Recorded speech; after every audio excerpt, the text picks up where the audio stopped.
Welcome to Cybersecurity Refined and Feral, where refinement meets chaos in the digital world. We invite you to join your co-hosts Candy Alexander and Cailin Sullivan in another open conversation on topics related to cybersecurity. Hi everyone, and welcome to Cybersecurity Refined and Feral.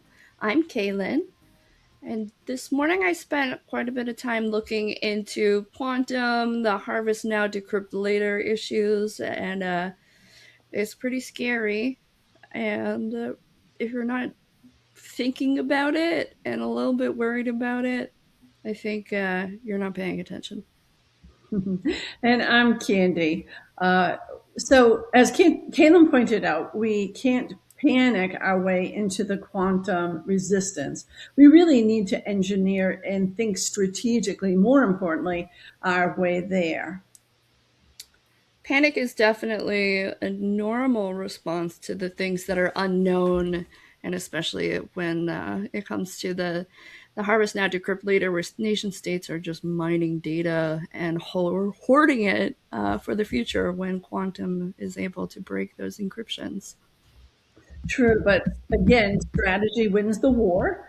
To help us balance the urgency with the architecture, we have a man who literally has written the book, Roger Grimes. Roger, welcome. Hello. Yeah, I've written two books on quantum, attacks and defenses. And been talking about it for over 2 decades. So it's funny. It's a comfortable subject for me.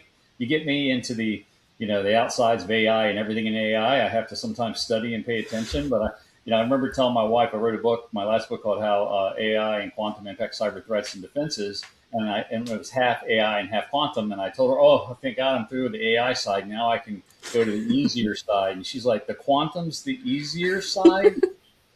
I was like, yeah, that's because I've been doing it for decades versus AI just kind of exploded, the last 5 years. So, but yeah. So glad to be here talking on the subject.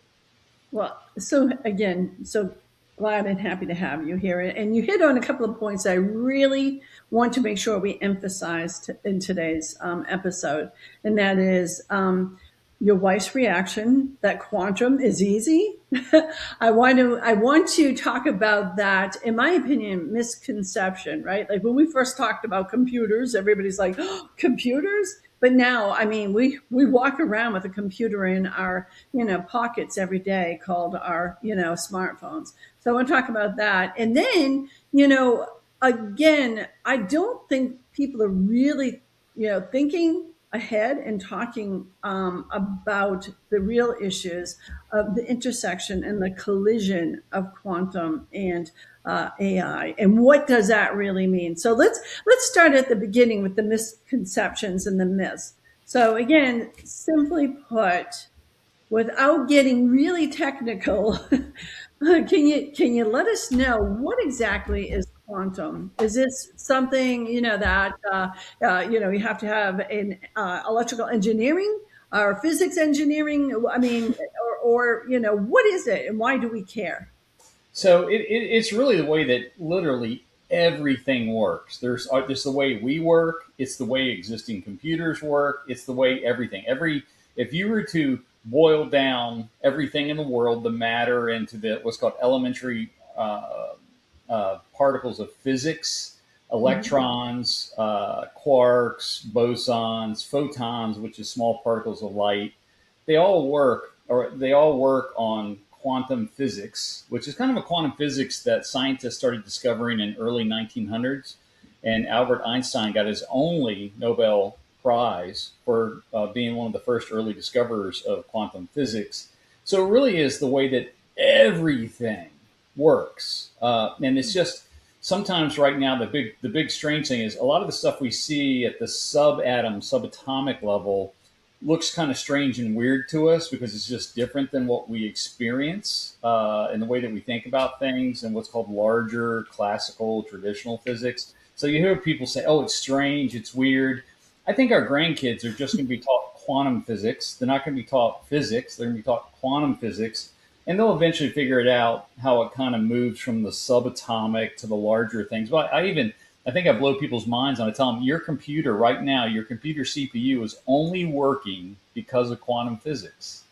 And the difference is that a quantum computer or a quantum device stores and processes information at the subatomic level versus the CPUs we have today are working and built upon millions of atoms. Like it may take 1,000,000 atoms to make a bit, a one or a zero or something like that. Versus if you have a quantum computer that's working on quantum, it can actually store the one or the zero as the property of a single photon or a single electron or quark or something like that. So everything only works because of quantum physics. The big difference is that we're going to be have already thousands of computers that store and process information at the subatomic level. That's what's so different.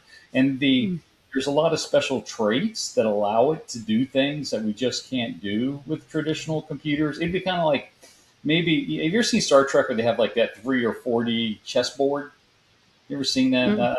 But quantum physics, that's kind of what it does, is that it kind of gives us different levels that allows us to solve certain types of problems easier and faster than we could do before. That's all it does. It kind of gives us extra dimensions, although I don't want to use the technical term dimensions, but it just kind of gives us this extra, 3D, 4D, 5D, and all of a sudden some things that may have been too hard for us to solve with a single chessboard, we can more easily solve with additional chessboards in there. And that's what quantum does. It just gives us additional tools.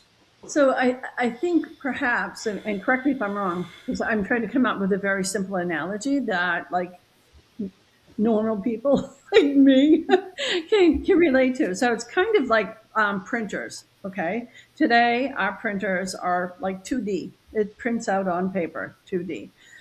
Versus the 3D printers where you can print, different three-dimensional things that you can hold and craft and make other things with. So is that a fair analogy that it just is, they're both printers, it's just one, the 3D printer, enables you to do so much more, limitless, if you will. Yeah, it does. No, I think that's a nice analogy. What I will say, and maybe this is even like 3D printers or something, even if you give yourself a 3D printer, it can't just magically do everything better, right? It has its specialties, and quantum computers and quantum devices are the same way. They can do some things better and faster. It's even like AI. AI can do a lot of great things, especially pattern matching, a lot better than traditional computers. Well, what quantum computers can do is solve large prime number equations, and they can look at something that looks like it's random and figure out an answer faster than a traditional computer. Like if I was to ask you, what is your password? And you could have any password in the world. You could use the most complex generator, password creator. AI would be good at figuring out that password, or better at figuring out that password if it was made up of human type words and common types of passwords. That's where AI kind of benefits. It looks at patterns and is able to guess at patterns better.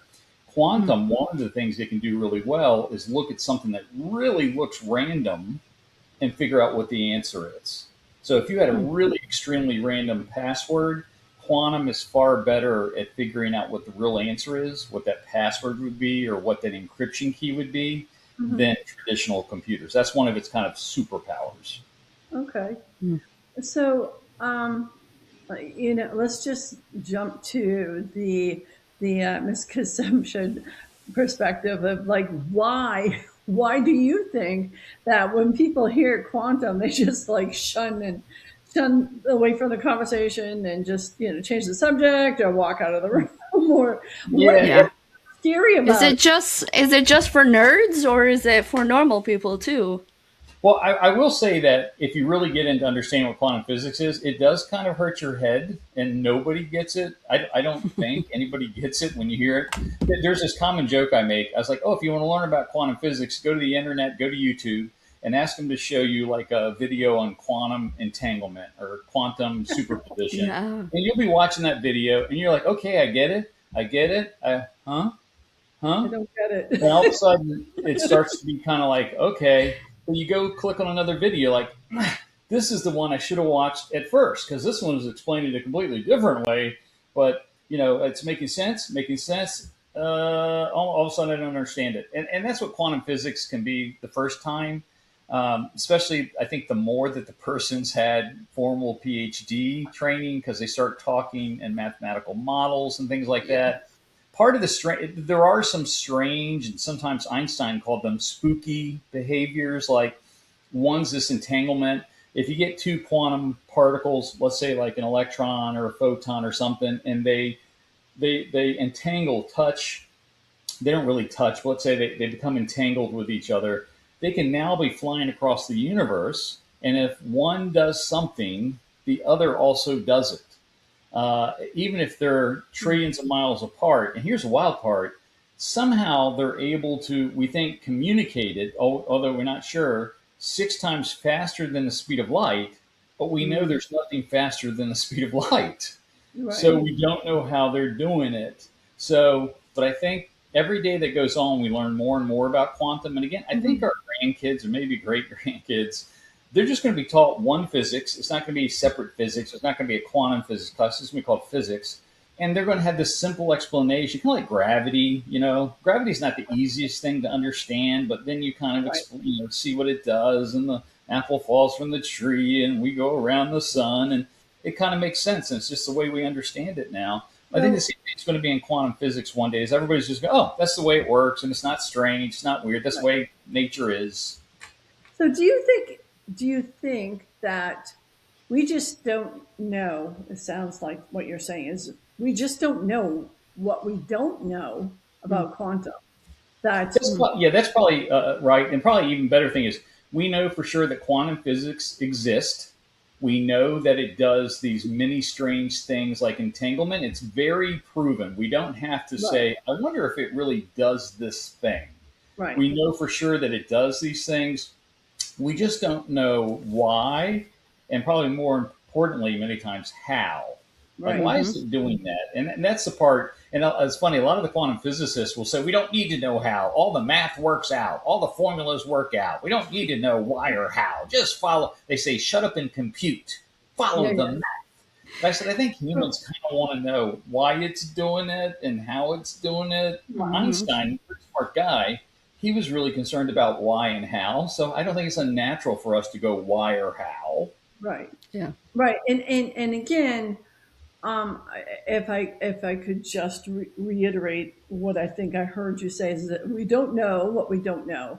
There's a lot we've learned over the past 100 years. However, it's only the pinpoint of that light beam, of light that's out there. It's minuscule to. Yeah, and let me say, I think we know more about quantum physics than we don't know. Right. So there's only a few remaining mysteries out there. Like the biggest one is how this thing is going from what seems like to behave in this strange, weird way subatomic, and then looks completely different when it gets to our level, macro. We call it the macro level or classical physics. We don't have that figured out and some other things like that. But we do know it's there. And it's interesting. Most of the Nobel Prizes in physics for the last 100 years have almost always been people that are better defining quantum physics. Almost every Nobel Prize in physics is somebody that did something in improving our understanding of quantum physics for the last 100 years. And everyone trying to disprove quantum physics and has failed. Like every experiment trying to prove the quantum well-formed experiment, they try to go, it's so crazy, it can't be that way. They have failed. And every experiment done to support it has succeeded. So we mostly don't question it anymore, although you do have some people that come out. Like there's a guy just a week or two ago that said, we're never going to build good quantum computers. There's some threshold of 2000 something we're going to hit. And all this talk about quantum computers, we're just not going to be able to get to it. And and it was a smart guy, smarter than I am, at Harvard University. Wasn't a dumb guy. But he was saying, we're not going to be able to do it. I'm like, it's pretty sure there's been incredible improvements in quantum computing over the last couple of decades, and it's steady progress. Yeah.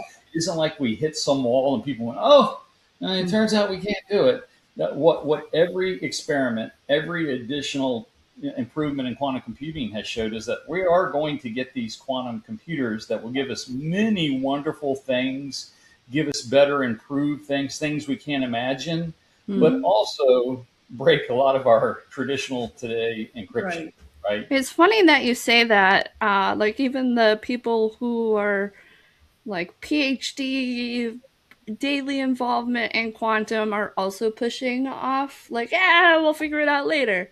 Because a lot of the CISOs nowadays are looking at quantum as like a 2030 problem, but like So it's a today problem. from a risk management standpoint, maybe we should already start thinking about it. Yeah, the U.S. government.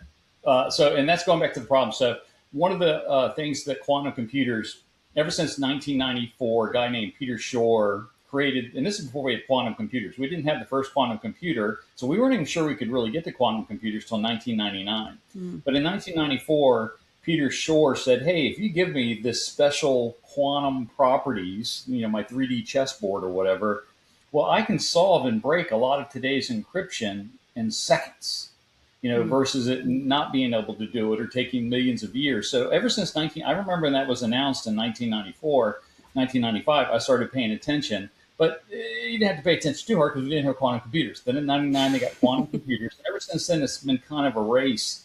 And we are ever closer to the day when we have what I call sufficiently capable quantum computers that can break today's encryption. RSA, Diffie-Hellman, elliptic curve cryptography, TLS, HTTPS, your Wi-Fi, most of the way that you log in. And the U.S. government is saying that we need to prepare since at least 2015, 2016.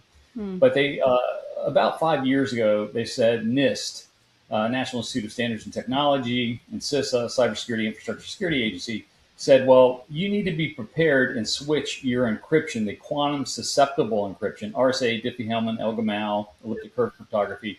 You need to switch it over to the quantum resistant type, which is known as post-quantum cryptography. You need to have it switched out you need to replace your existing quantum susceptible cryptography in 2030, but you actually don't have to have it all done until 2035. What? But yes. It's not helpful. When they announced that date 5 years ago, I went nuts. I was like, you're telling them it's a problem 10 years off. Nobody's going to do anything about it. And today I give a lot of talks on quantum, and I ask people in the audience, who here is actually doing something, has a post-quantum project? Maybe 3 or 4 hands out of 100. And I think 3 or 4 of them are lying, or they're in a government agency that's required by law to do it. But when I said, oh, do you have a real post-quantum project, like with resources, executive support, and resources, and a project leader? Those hands go down. Most people. I even had one, there's a leader of the Small Business Association told me, Roger, and he just told me this a couple of months ago, if you told a small business that they needed to be post-quantum prepared today, it would not happen for 10 years. So why is that? Well, let's talk about that. Yeah, I think it is a problem that NIST and other people have said it's further off. And I'm worried about today about ransomware and social engineering and patch management and, oh my God, AI, right? Yeah. Like AI completely obliterated the quantum, discussion. I think that we are being told we need to do lots of things at once, and if I'm possibly going to be ransomware attacked, that's in my immediate, what I need to take care of today, versus this thing you're telling me I really only have to be prepared by 2035. Yeah. Although I will say there's almost every new timeline coming from another country, from Europe and Germany, and they're like you can be prepared by 2027. Yeah, no, that would actually make sense because Europe is usually on the forefront of pushing regulations and frameworks. I've been writing articles since 2019 that I can't believe they've made our dates 2030 and 2035. And I literally write them on LinkedIn about every 3 months. Why is NIST not updated their what's called post-quantum preparation dates, or what's called Q day, quantum day, the day when these quantum computers can break traditional quantum susceptible cryptography? It's I think it's negligence. I think it's governmental negligence. Those are pretty strong words, and I appreciate that because it's time to wake up, right? But So let's go back to that room in which you said, okay, how many of you are doing post quantum, encryption projects? And 3 raise a hand, 2 are lying, one's dreaming. Ask, whatever. If you want to win $1 million, so that guy raised his hands because he wasn't paying attention. And then ask that same audience, how many of you are doing 1 to 5 AI project implementations? I bet you every single person in that room is going to raise a hand. So let's break it down to the business strategy side of the house, right? Right now, everybody is running around saying, well, AI is going to offer you operational efficiencies galore. It's going to solve all your problems and clean your house and do the windows. So of course, like all the business leaders are going to say, we need to invest in AI first, and then maybe we'll come back to quantum, except for post quantum, excuse me, except for, I hope, financial institutions. So like how much of a problem, or how best would you say, Roger, do we position this problem statement that if you do not start paying attention to post quantum now, think about all of those solutions in your environment that are using encryption today, and if they were all useless, how much of an impact and risk would that be to your organization? Do you think that would get people's attention? Yeah, I mean, what I would say is if you've got confidential information that you need protected now or anytime in the next 3 to 5 years, you're too late already. Like, they have this term "harvest now, decrypt later," and this is not Yes. this is Yeah. not a fake thing. The U.S. government has said it's happening, that our adversaries are sniffing our encrypted wireless traffic and Yes. picking up our encrypted devices and keeping them for the day when they have sufficiently capable quantum computing power, which again, everybody varies about when the Q day will happen. I think it's going to be before 2030. I mean, there's quantum computer companies like IonQ, which I have to say I'm an investor in, just, a guy that bought stock in a company. They were the first quantum stock you could buy, so I got in. But you need somewhere between 10,000 what's called stable qubits to break the encryption, like really usable qubits. And nobody has anything like that now. They maybe have 100 or something, maybe a couple thousand. But IonQ says they're going to have 80,000 by 2029 and 800,000 by 2030. Wow. And, that I asked the guy at IonQ, I was like, well, if you're thinking you're going to have 800,000 by 2030, why is the U.S. government not updating their, post-quantum cryptography preparation date? He's like, that's a good question. And they're not the only one. There's at least 3 companies that are thinking they're going to have that by 2030. And there's this argument of, is it usable qubits, logical qubits, whatever. Just know that there is a greater than ever chance that somebody, if not multiple people, are going to have sufficiently capable quantum computers soon. I think there's even a 15% chance that the U.S. government in China has already done it. Right.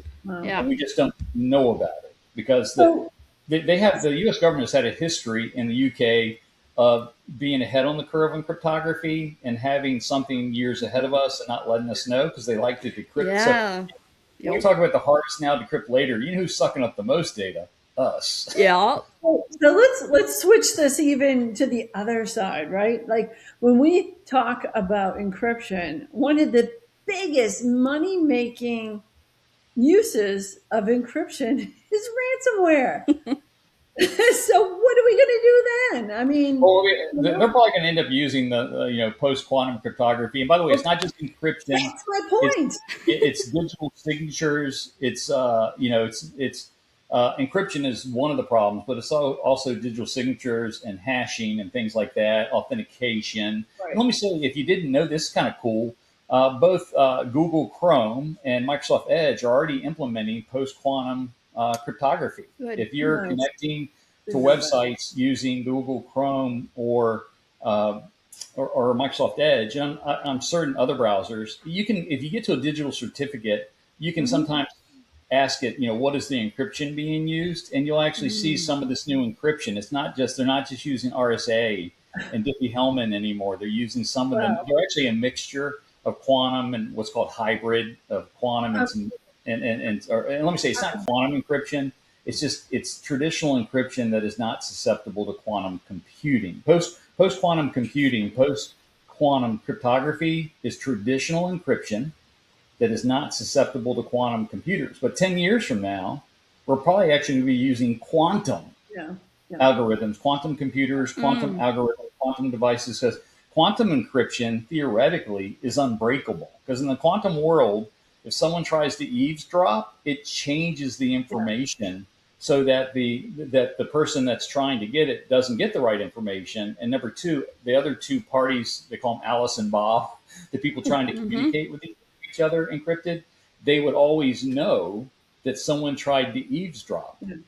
And so if they are trying to, let's say, transmit a secret key or something, they go, oh, we've been compromised, and they would not use that secret key. Today, with all the encryption we have today, if someone broke it, you wouldn't necessarily know that someone was eavesdropping. But one of the promises that we get from quantum computing is that we're going to have, and let me say, there's already 100 quantum networks around the world, metropolitan area size in China and the United States and the UK.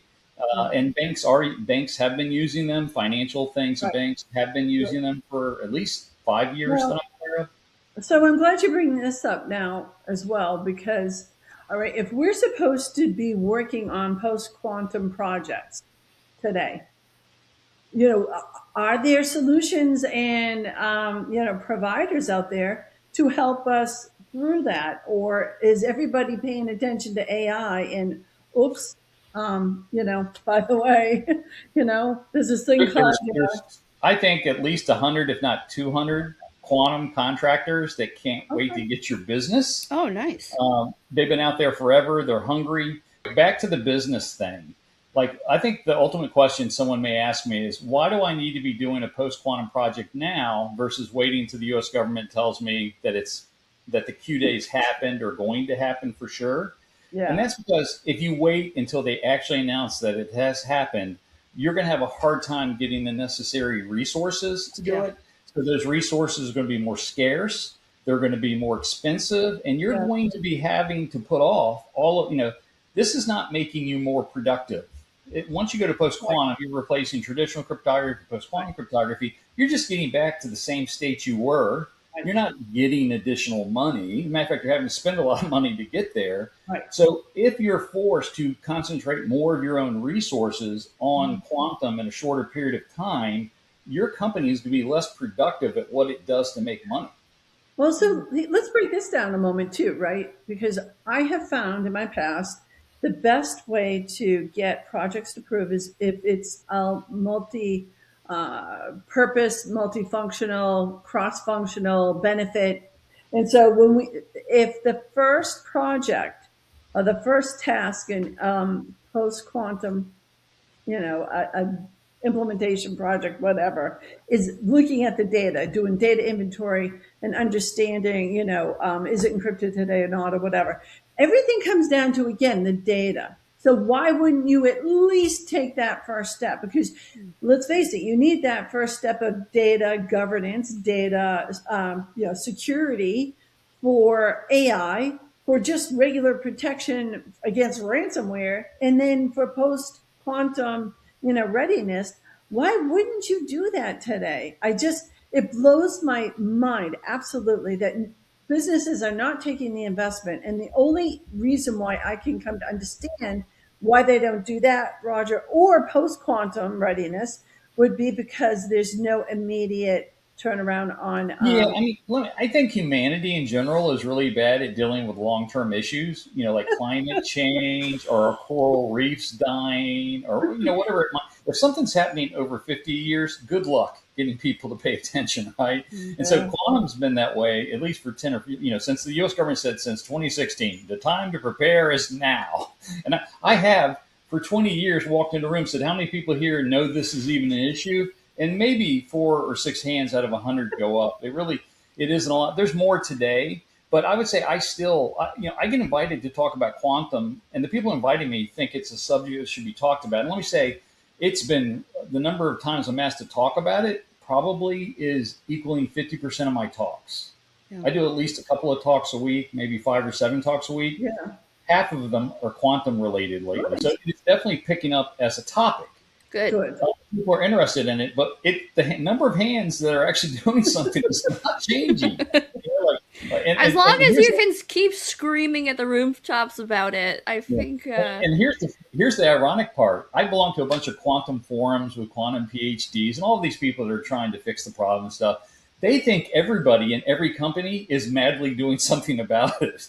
And when I tell them almost no one is, they're shocked. In the AI part of the equation, because I really believe that there's going to be a incredible factor when these two really collide. I have a whole chapter on it. So to that point, I think that's when people are going to sit up and pay attention and do, oh my goodness, we should have, back when we had an opportunity to do so. So what do you believe? Because I really think that there's an opportunity to ride the AI coattails here and say, okay, AI has come through like a tsunami. What the hell do you think that quantum's going to do? It's going to only, intensify that tsunami a million times fold. So how do we begin to understand, A, what is that impact going to be? And then B, how do we talk about it to get people to realize that, hey, surf's up. Yeah, so I will say this. Again, remember, AI is good at certain things. And the thing that it's best at is pattern matching, which means messing with non-random data. Quantum is not great at pattern matching. It's great at the random looking stuff. So if you put these two together, they can solve the parts of the problem that are needed. If I have a random part and I have a non-random part and I have both tools, I can better, more efficiently solve that type of problem. And let's say most problems probably have that sort of makeup. Mm-hmm. And we are getting AI, I think, is going to help quantum because it's going to be able to look at quantum, maybe figure out the parts of quantum we still don't know. Maybe it will one day figure out these last remaining mysteries and change us from being the Aztecs. But also, for sure, they've already created AI machine learning algorithms. There are over a dozen research papers that say once you give me sufficiently capable quantum computers, I can use these AI algorithms, machine learning algorithms. So for sure, we're going to be able to hype up the AI. So I call it quantum AI. It even sounds better than AI quantum. So I call it quantum AI. But it is, we truly have these AI machine learning algorithms that are waiting for the 3D chess that quantum will give them to allow them to create better and more precise AI. And then the AI, the better AI can be fed back into the system to better solve all sorts of problems, right? It's already doing some incredible things, AI, but it still hasn't gotten to human intelligence, whatever that means, or super intelligence or whatever. But, if things keep progressing, there's a good chance that it will be able to start actually helping us with these really difficult problems. And quantum will only help that. And so we are going to have quantum enabled AI, and that quantum enabled AI is going to be able to feed back into all the other systems and all the other sciences, and even, I think, help figure out quantum better. We still have this like the remaining theory of everything. How does it move from the tiny particles to the big things we see? We don't know that. Well, maybe one day quantum is the thing that's finally figuring that out and telling us, so we don't just have to listen to the math. In fact, we don't even have the math. We don't have the math from the tiny part to the big part yet. But it sounds to me like the type of thing maybe humans with an AI tool may be able to better answer. If we could move to maybe talking about what refined organizations can do today to start to prepare inventory for this intersection, this nuclear bomb that's going to go off in the future. Nice. Well, and let me say, by the way, anybody that's listening to this can get a free copy, PDF copy of my book. All you have to do is reach out to the host, and they'll have a PDF they can send you, or reach out to me, rogerg@noble4.com. But and it will tell you. But you need to go to senior management, board of directors, whatever it is, and say this is a problem. In the book, I have like a 1 or 2 page memo that is built for going to senior management and board of directors, saying this is what we need to do. You need to get executive support. You need to get an official project started. You need to get a project leader that is dedicated to this project. Yeah. And the very first thing you need to do, besides educating people, you need to educate at least management and IT about it. And then generally, I guess, it's going to impact everyone. Every piece of hardware and software you have has to be touched. It's like the Y2K thing of years ago, except we don't know the actual date. And then at the very least is start that data protection inventory. That's very important. That's something we really should have always had. Because, and let me say, I've helped lead hundreds of cryptographic migrations from the symmetric encryption protocol DES to the one we have today, AES, and from the hash SHA-1 hash. And let me say, it used to be different hashes, and then went to SHA-1, and then we had to all go to SHA-2, and Google broke SHA-1. And we're going to have to go to SHA-3 with Google. Part of the post-quantum migration is that you're moving to SHA-3, which we were recommended to do 10 years ago. So we're always having what's called these cryptographic migrations, and the post-quantum one is just one other one. But let me say, it's going to impact everything. I could do a SHA-1 to SHA-2 migration and not impact everything. The post-quantum crypto migration is impacting everything. It's impacting you at home. It's impacting your security camera at home and your web cameras and just anything.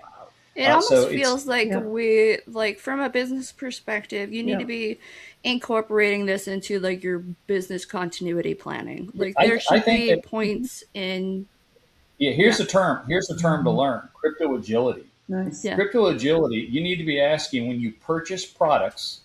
Every time you need to put this in your purchasing contracts. When I purchase a product, and almost every digital product has encryption in it, you need to ask, what is it post-quantum cryptography prepared? If not, what is your migration plan? And are you crypto agile? And crypto agile means I can move from whatever encryption you put in it to the one they're telling me I need to go to without having to replace everything. I think that's let's stop a moment and really call that one out, because when we go to business leaders and say, okay, we got to do this massive project, and they're like, cha-ching, cha-ching, cha-ching. No. But if you say, put the recommendation like you just did, okay, let's begin at minimum looking at anything new we acquire and purchase needs to be, crypto agility or post-quantum enabled. Then you're making that an investment slowly but surely. So I, as an executive, would say, yeah, that makes a lot of sense, and let's do that. So I think, if we think about baby steps in regards to implementation, as an executive, I would buy in on that. Well, sure, why not? That sounds logical. Yeah, I think for the post-quantum preparation, I think companies and CISOs really do need to start to get involved, because the sooner you start, the cheaper it's going to be for you. Your resources will be more available. You'll be more productive, during the process of this. Then if you're waiting for the day when the U.S. government's like, it's been broken, the Chinese can read all of our data, you're going to pretty much have to stop processing and making a lot of what your company does, because it's going to be an all hands on deck moment, and everybody's going to be getting involved, and products going to be upgraded and replaced. Or you have to go, it's all right if all of our secret data is out there, our customer data, even though compliance says that shouldn't happen. And so the sooner that you're starting a project, the more that you're gaining experience in it, that you're able to have a little bit more time, and we make better decisions when you have more time to make the decisions. You'll have more time to do the replacement and the fixes that are likely to be involved. So, but it's tough. You can't stop worrying about ransomware or social engineering or making sure you patch your stuff and all the AI attacks that are coming. That's all of it. But I do think somehow you do have to work into the culture of your company that we do have to prepare for this longer term thing, which I again think that it's not so long term anymore. I think there's a good chance that Q day, quantum break day, could be as early as 2029, or something like that. But one day, some news service is going to come out and go, hey, somebody's broken it. And the whole world's going to start panicking and trying to get resources and reaching out to vendors and stuff like that. And the sooner you've started, the more experience you have along the pathway, the more optimized the experience will be for your company. Right. Yeah, I think the best way to look at it is anything that's like sensitive and currently encrypted, just assume that it's going to be public knowledge in like 5 years. Just assume that it will be. Yeah, about 10 years ago, I wrote an article called "The Day When Every Secret Becomes Known." Like every email and every this. I speculated it could be this world where the harvest now, decrypt later people, they just get everything. And what would that mean to society if everything was transparent? Although it sometimes feels that way just with the hackers breaching our sites all the time. But anyways, I do think that somehow you have to convince management and your IT staff that this is something they need to be working on. Maybe not as their number one priority, but it does need to be something they're working on. Yeah, I think, again, I'll go back to your recommendation of anything new that you're looking to acquire, procure, that really needs to be, post-quantum ready. And that's a good way to phase into it, because otherwise it hurts and it's really expensive, and everybody's, again, paying attention to AI. So there's that. So I think with that, we're going to go ahead and wrap it up, Roger. Thank you so much for being that bridge between the physics lab and the boardroom. You've given us a lot to process and digest. And I think, to say one thing, quantum is scary, but the potential of not paying attention to it is even more scary. Yep. Yeah. I feel like we could talk about this for hours. It's definitely a wide-ranging subject. You can go the technical route, the business risk route, but it's always a pleasure to talk to you about these kinds of things. I appreciate your time. Thank you. Let me say, there's going to be a lot of benefits because of quantum computing, but we do all need to get over this one big hurdle of Q-Day, and then we can start to concentrate on all the wonderful things like AI that it's going to bring us. But there's, just like with AI, we have to prepare about the AI attacks too. Same thing here, maybe a little bit more pressing. But one day we'll look back upon this, we'll have made the transition, and we'll all be talking about all these wonderful things you're getting because of quantum computing. There you go. So again, for our listeners, seriously look into Roger's work. He's done a lot of publications. Go buy his book. We'll have the link to the PDF that you can, pick up a copy of that. Don't be afraid to reach out to Roger. Obviously, he's very approachable and a great guy. And with that, until next time, stay refined, everyone. But don't be afraid to get a little bit feral.